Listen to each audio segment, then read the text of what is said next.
नमस्ते।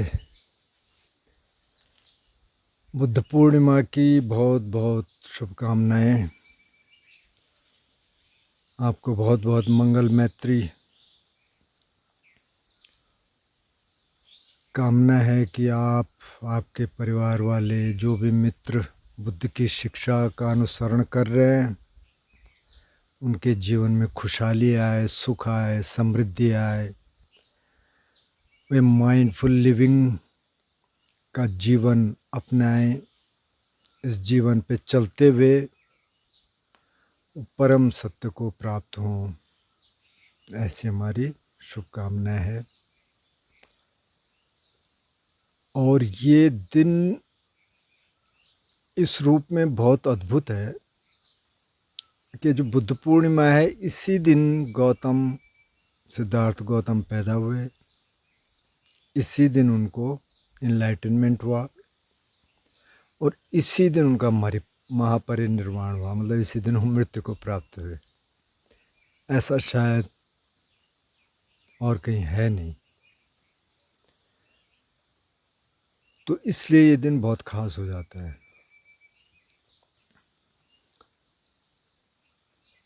और ये खास इसलिए भी हो जाता है कि अगर बुद्ध का जीवन देखें तो एक तो राजघराने में पैदा हुए, प्रिंस पैदा हुए। वहाँ से छोड़ के फिर उन्होंने कहा कि भाई ये दुख है जो जीवन में, इसको समाप्त करने का कोई तरीका है क्या। तो फिर वो अपने तलाश में गए। जैसे कहानी बहुत लोगों को पता होगी।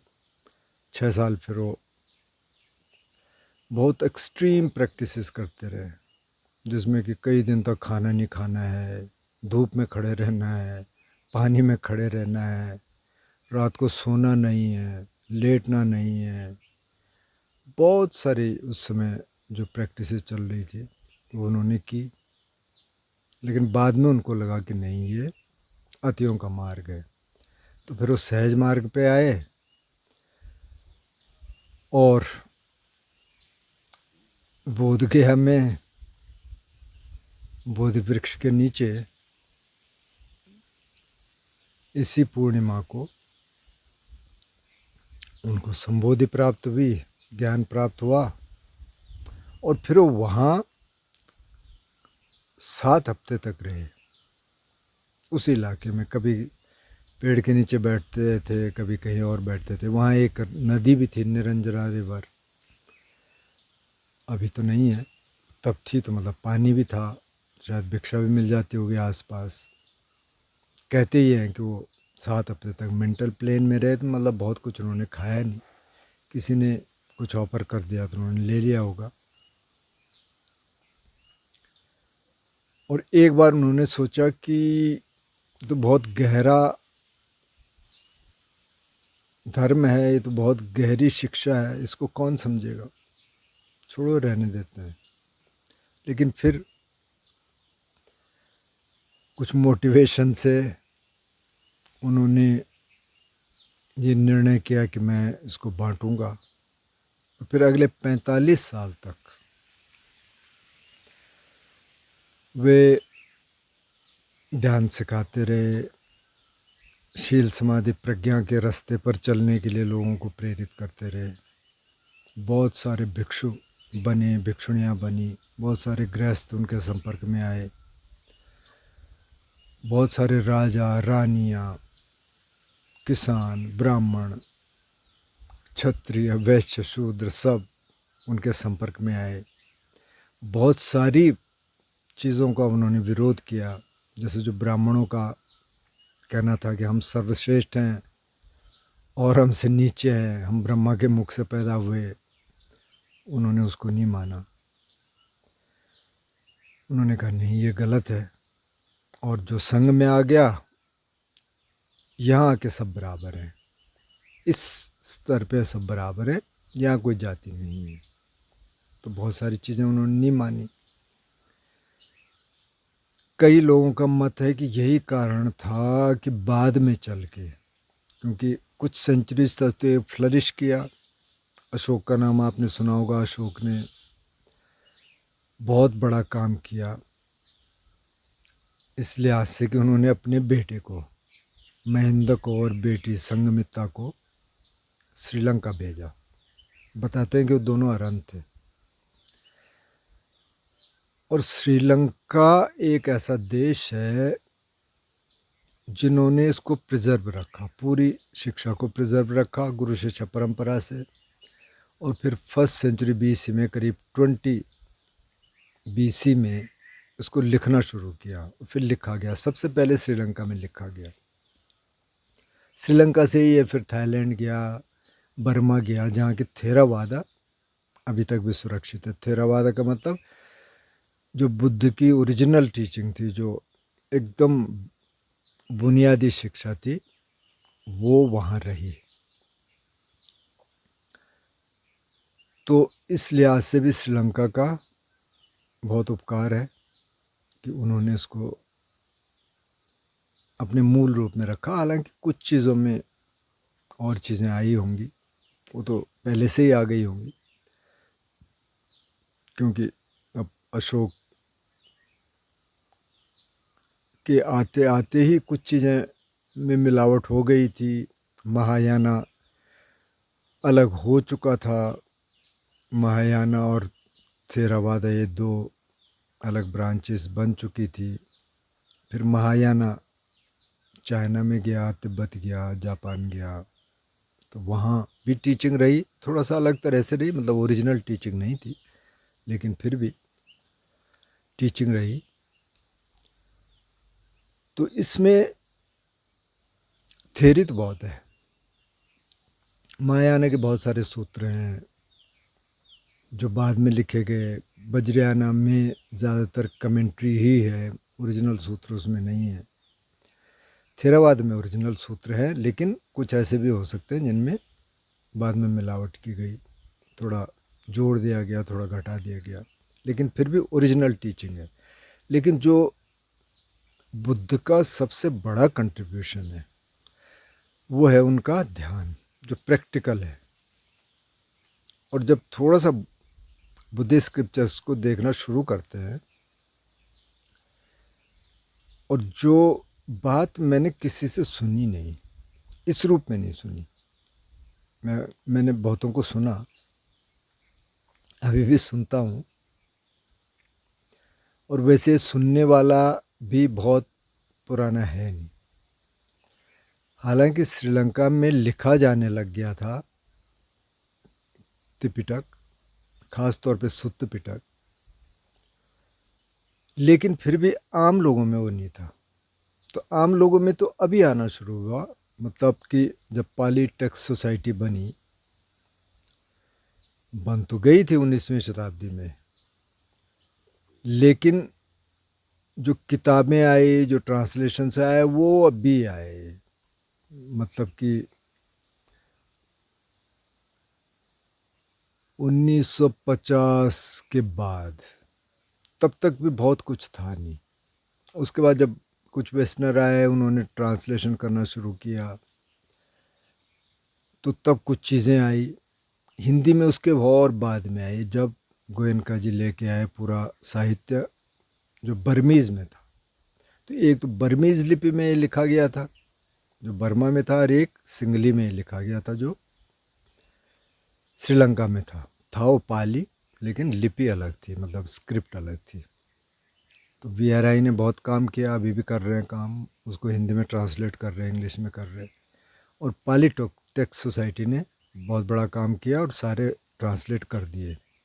और फिर पाली से या सिंगली पाली से जो इंग्लिश में ट्रांसलेशन हो रहा है, जैसे भिक्खु बोधि ने किया, अजान सुजातो ने पूरा, या बनते, अभी वो कह रहे हैं अपने को बनते सुजातो, जिन्होंने पूरा सूता सेंट्रल बनाया, कोई भी देख सकता है।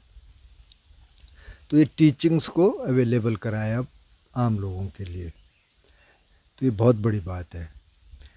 लेकिन जो मैं बात कर रहा था कि ये बात की जो मुझे स्ट्राइक की, जब मैंने 37 बोधिपक्षीय धर्म पढ़े, ये सूत्र देखा और इसकी थोड़ी बैकग्राउंड देखी, तो इसकी बैकग्राउंड ये है कि जब महावीर स्वामी, जिन्होंने जैन धर्म को आगे बढ़ाया, और ये बुद्ध के कंटेम्प्रेरी थे, बुद्ध से थोड़ा पहले मर गए थे। तो जब इनकी मृत्यु हुई तो किसी भिक्षु ने आके कहा बुद्ध से कि वो तो लड़ रहे हैं आपस में, कुछ कह रहे हैं कि ये उनकी शिक्षा है, दूसरे कह रहे हैं कि नहीं नहीं ये नहीं है ये है। और उसी समय दो सेक्ट बन गए थे, श्वेतांबर और दिगंबर। तो उन्होंने कहा बाद में ऐसे ही ना हो। तो बुद्ध ने फिर आनंद से कहा क्या आपको पता है कि शिक्षा क्या है? बोले भंते जी आप बता दो। तो ये जो 37 बोधिपक्ष धर्म की बात कर रहे हैं बुद्ध, ये भिक्षु भिक्षुणियों के लिए बात कर रहे हैं। ये चीज़ मुझे स्ट्राइक की, क्योंकि इसमें वो 37 बोधिपक्षों की बात कर रहे हैं, जिसमें सबसे पहले 4 सतिपट्ठान है, कायानुपස්සना, वेदनानुपස්සना, चित्तानुपස්සना, धम्मानुपස්සना। जो लोग नए हो तो देख लें, इसमें है 37 बोधिपक्षी धर्म, प्लेलिस्ट में जाएंगे तो वहाँ मिल जाएंगे। उसके बाद 4 राइट एफर्ट है, सम्मापदान कि मतलब कैसे जो विकार हैं उनसे हम दूर रह सकते हैं, कम से कम जब हम ध्यान कर रहे हैं तो कैसे उनसे डील करना है। फिर 4 इद्धिपाद हैं, कहा गया कि सिद्धियों के लिए, लेकिन ये तो हर जगह अप्लाई होते हैं, जिसमें छंद वीर्य चित्त मीमांसा। छंद का मतलब हो गया इच्छा जाहिर करनी पड़ती है, वीर्य का मतलब फिर से कोशिश आ गया, चित्त का मतलब अपने मन को तैयार करना पड़ता है, मीमांसा मतलब थोड़ा उस बारे में कंटेम्पलेट आप करिए जो करना चाहते हैं। उसके बाद 5-5 के 2 सेट हैं, लेकिन वो बात एक ही है, मतलब वही फैकल्टीज़ हैं, वही उनके बल हैं। फिर 7 बोधि के अंग हैं और फिर अष्टांग मार्ग है। अब अगर इसको थोड़ा सा डिकोड करें, क्योंकि ये भिक्षुओं को दिया गया है, तो इसमें जो शील है वो 4 ही शील है। क्योंकि जब बुद्ध ने अष्टांग मार्ग बनाया तो उन्होंने 4 ही शील बनाए, लेकिन बाद में उनको लगा कि यार 5वां शील इसमें रखना ज़रूरी है, जो कि नशे का है। क्योंकि उन्होंने देखा अगर कोई नशा कर ले, शराब पी ले और कुछ गांजा चरस पी ले तो वो तो सारे शील तोड़ देगा, तो उन्होंने 5वां रखा। तो चलो 5 शील मान लेते हैं। तो और कुछ नहीं बोला, भिक्षुओं को कुछ नहीं बोला कि और शील पा लिए। मतलब जो थेरावाद में है, जो 227 भिक्षुओं के लिए हैं, 312 या 11 भिक्षुणियों के लिए हैं, तो उनका कहीं जिक्र नहीं किया। तो उसको देख के लगता है कि अच्छा, जो बुद्ध एक चीज़ और भी कह गए थे आनंद को कि जो मुख्य शील है उनको रख लेना, जो मुख्य नहीं है उनको हटा देना। लेकिन क्योंकि आनंद ने पूछा नहीं कि कौन से मुख्य हैं कौन से नहीं हैं, तो वो फिर सब रह गए। अब उसके कारण बहुत लोगों को थोड़ा फ्रस्ट्रेशन भी होता है, भिक्षु भिक्षुणियों को खास तौर पे, कि इतने सारे शील हैं कई इररिलेवेंट हो गए। तो खैर, तो कुल मिला के क्या है कि 5 शील है और ध्यान की प्रैक्टिस है और प्रज्ञा का विकास करना है। सारा मार्ग शील समाधि और प्रज्ञा है। किसी ने ये पूछा था कि अच्छा शील आप कहते तो हैं कि पालने चाहिए, लेकिन अब क्या होता है अगर ना पालें? तो अब जो बुद्धिस्ट स्क्रिप्चर्स के हिसाब से देखें तो वो कहते हैं भाई आप अगर किसी की हत्या, किसी प्राणी की हत्या करेंगे, अगर तो छोटा मोटा कुछ है तो छोटा मोटा कुछ हो जाएगा, हो सकता है कुछ थोड़ा मोड़ा दर्द हो जाए आपको। अगर आपने बहुत सारे इंसेक्ट्स को मारा होगा तो छोटा मोटा कुछ हो सकता है। अगर थोड़ा बड़े जानवर को मारा हो तो फिर थोड़ा बड़े दर्द आ सकते हैं।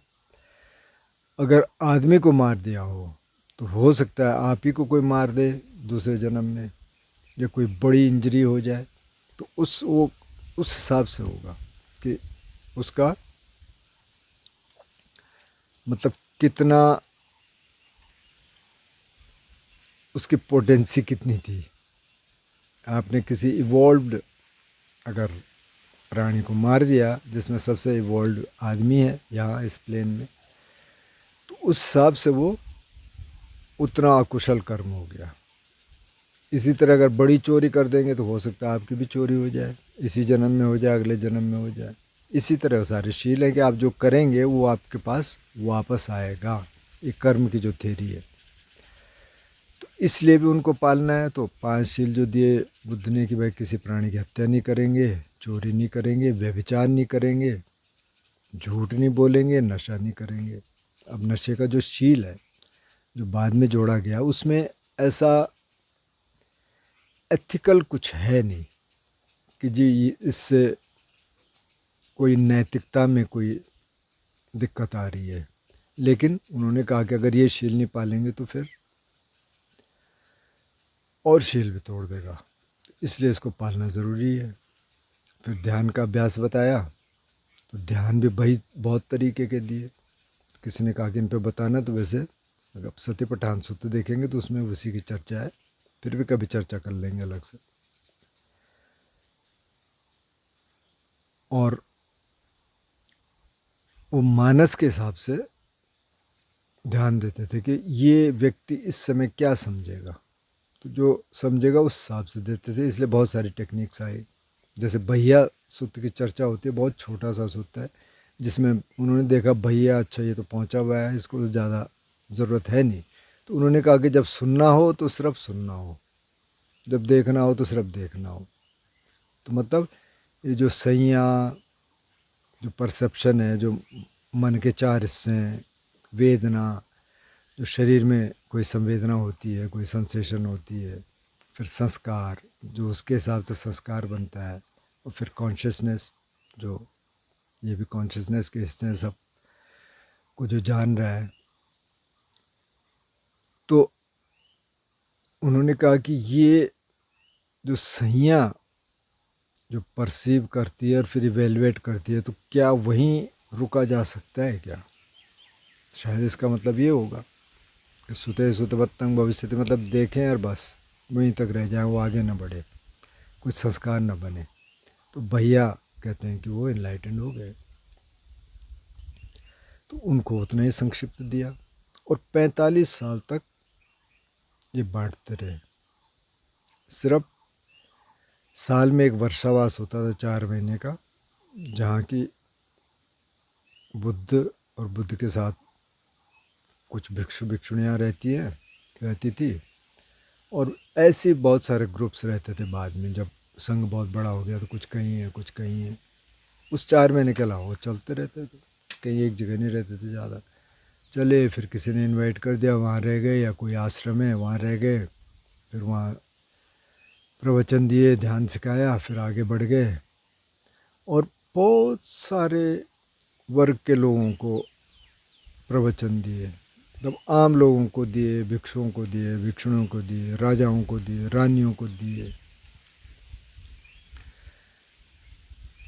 और जो दूसरा ये कहा जाता है कई बार कि जी उन्होंने गृहस्थों को नहीं सिखाया, तो ऐसा भी नहीं है, क्योंकि अभी भी किसी ने एक कमेंट किया था शायद पिछले वीडियो में कि जब अनाथ पिंडक अपने मृत्युशैया पे थे तो उन्होंने सारिपुत्र और एक और भिक्षु को भेजा कि उनको आप ध्यान सिखा के आइए। तो उन्होंने जो ध्यान सिखाया उनको, अनाथ पिंडक ने कहा मैंने तो कभी सुना ही नहीं। तो सारिपुत्र ने कहा कि हम गृहस्थों को नहीं सिखाते। तो बोले नहीं, आपको सिखाना चाहिए। लेकिन दूसरी तरफ जब इति उक्तक को देखते हैं तो इति उक्तक खुदक निकाय में है और इसको बाद में जोड़ा गया। मतलब कि जो संगायन हुआ, जो पहली संगीति हुई बुद्ध के परिनिर्वाण के कुछ महीने बाद, और बहुत महीनों तक रिसाइट किया जाता रहा, उस रिसाइटेशन का, उस संगायन का ये हिस्सा नहीं है। तो ये क्या हुआ, जब बाद में शायद भंते आनंद कहीं घूमते हुए गए उधर किसी जगह, और वहाँ उन्होंने बुद्ध का कोई सूत्र उनको बताया। उन्होंने कहा ये आपने कहाँ से सुना? बोला हमने बुद्ध से सुना। बुद्ध से सुना तो आनंद थोड़ा चौंके, क्योंकि आनंद बुद्ध के सहायक थे, और शर्त ये थी कि बुद्ध जो भी बोलेंगे, अगर तो उनके प्रेजेंस में बोलेंगे तो आनंद उसको सुन लेंगे, अगर उनके प्रेजेंस में नहीं बोलेंगे तो बाद में आके बताएंगे आनंद से कि भाई ऐसे ऐसे हुआ, मैंने ऐसे ऐसे बोला। बोले तो बुद्ध ने कभी बताया नहीं। तो इसकी बैकग्राउंड स्टोरी ये है कि कुजुत्तरा एक दासी थी, एक लड़की, किसी रानी की दासी थी। उस समय ये स्लेवरी चलती थी। और एक दिन वो टाउन में गई तो सब लोग कहीं जा रहे थे कि बुद्ध आए हैं, हमने उनको सुनने जाना है, तो ये भी चली गई। अब इसने उनको सुना, फिर रानी के पास आई, उन्होंने तो ऐसे ऐसे बताया बुद्ध ने। बोले अच्छा। तो फिर दूसरे दिन भी भेजा उसको, तीसरे दिन भी भेजा। फिर बुद्ध 1 साल बाद आए होंगे, 2 साल बाद आए होंगे। तो कुजुत्तरा वहाँ जा रही है और जो भी वहाँ सीखती है फिर यहाँ बताती है। तो कुजुत्तरा को बताते थे कि ये तीसरी स्टेज पे थी, कि ये इनलाइटनमेंट की अनागामी थी। और वो जो ध्यान सिखा रही है वो इनको सिखा रही है, रानियों को और लोगों को। क्योंकि उस समय कुछ इस तरह की प्रथाएं थी कि रानी भी सीधे नहीं जा सकती थी, उसको भी किसी के साथ जाना होता था। तो जो कुजुत्तरा ने सिखाया, तो इसका मतलब वहाँ बुद्ध सिखाते होंगे, नहीं तो वो कैसे सिखा सकती थी और अनागामी कैसे हो जाती। तो कुछ तो था, क्योंकि उन सूत्रों में भी गहरी टीचिंग है। तो शायद कुछ ऐसा पकड़ने वाली बात भी होगी कि भाई कितना आप समझ सकते हैं, कितना नहीं समझ सकते। फिर अनाथ पिंडक के पास इतना समय भी नहीं था, वो तो बिजनेसमैन थे, बहुत दान देते थे। और जो उनके मुख्य, मतलब हर चीज़ में उनके मुख्य थे ना, जैसे 2 मुख्य भिक्षु थे, सारिपुत्र और मोगलाना, ऐसी भिक्षुणियाँ थी, ऐसे गृहस्थ थे, ऐसे गृहस्थ पुरुष थे, महिलाएं थी। उसमें अनाथ पिंडक नहीं थे मुख्य गृहस्थों में से। तो अब इन्होंने कैसे लिया होगा पता नहीं, लेकिन ये बात सही है कि गृहस्थों को ज़्यादातर बुद्ध ने शील की शिक्षा दी। उन्होंने कहा मैत्री का अभ्यास करो, करुणा का अभ्यास करो। उन्होंने सोचा होगा इनके पास ज़्यादा टाइम नहीं है, लेकिन जो कोई बहुत क्लोज गया होगा, कभी वर्षावास में गए होंगे लोग, तो वहाँ उन्होंने सीखा होगा। तो ये बुद्ध पूर्णिमा हर साल आती है सारी पूर्णिमाएं हर साल आती है। तो अब इस पूर्णिमा से हम ये सबक ले सकते हैं और ये निश्चय कर सकते हैं कि भाई हमको माइंडफुल लिविंग का जीवन जीना है। हम जहाँ भी हैं, हम शहर में हैं, हम गांव में हैं, हम पहाड़ में हैं, हम प्लेन्स में हैं, हम बीच पे हैं, कहीं भी हैं, जहाँ भी हैं, जो भी आपकी परिस्थिति है, इन परिस्थितियों में हम रह के कैसे माइंडफुल लिविंग का अभ्यास कर सकते हैं, कैसे अपने आसपास और पूरे समाज को मैत्री दे सकते हैं, और कैसे हम पर्यावरणीय जो मुद्दे हैं उनके लिए काम कर सकते हैं, जो वंचित वर्ग है उसके लिए काम कर सकते हैं। और पहले तो अपने लिए माइंडफुल लिविंग का मॉडल चूज़ करना है कि मतलब हम कैसे रह सकते हैं अपनी परिस्थिति के हिसाब से, और फिर धीरे धीरे वो और जगह भी जाएगा। तो मुझे लगता है कि बुद्ध की शिक्षा का जो सबसे महत्वपूर्ण अंग है वो है उनका ध्यान। उनका जो शील समाधि प्रज्ञा का जो मॉडल है, सबसे महत्वपूर्ण वही है। उसमें से भी 37 बोधिपक्षीय धर्म अगर आपने देख लिए तो केंद्रीय शिक्षा उनकी वही है, कोर टीचिंग वही है। उसके अलावा आप देखिए और सूत्र भी पढ़िए, देखिए जिसको जितना मौका मिलता है उससे मदद मिलती है, और इस रास्ते पे चलते रहिए। और अगर कहते हैं तो उनको भी सिखाइए, उनको भी प्रेरणा दीजिए, ताकि हम एक अच्छे समाज की रचना कर सकें। कम से कम अपने आसपास तो कर ही सकते हैं, अपने परिवार में तो कर ही सकते हैं, जितना जितना हो सके। तो मेरी शुभकामनाएं आपके साथ, और आप सुनते रहिए और लोगों को भी सुनिए, प्रश्न पूछते रहिए और ध्यान करते रहिए। जिन लोगों ने ध्यान करना शुरू नहीं किया तो वो कम से कम 10 मिनट ध्यान करना शुरू कर दीजिए। इसमें बहुत सारे ध्यान के वीडियोज़ हैं, अगर आप प्ले लिस्ट में जाएंगे तो उसमें काफ़ी सारे गाइडेड मेडिटेशन है। अगर कुछ ख़ास तरह की गाइडेड मेडिटेशन आपको चाहिए तो आप बताइए, उस तरह का भी बना देंगे। मुझे लगता है आज इतना ही काफ़ी है। नमस्ते।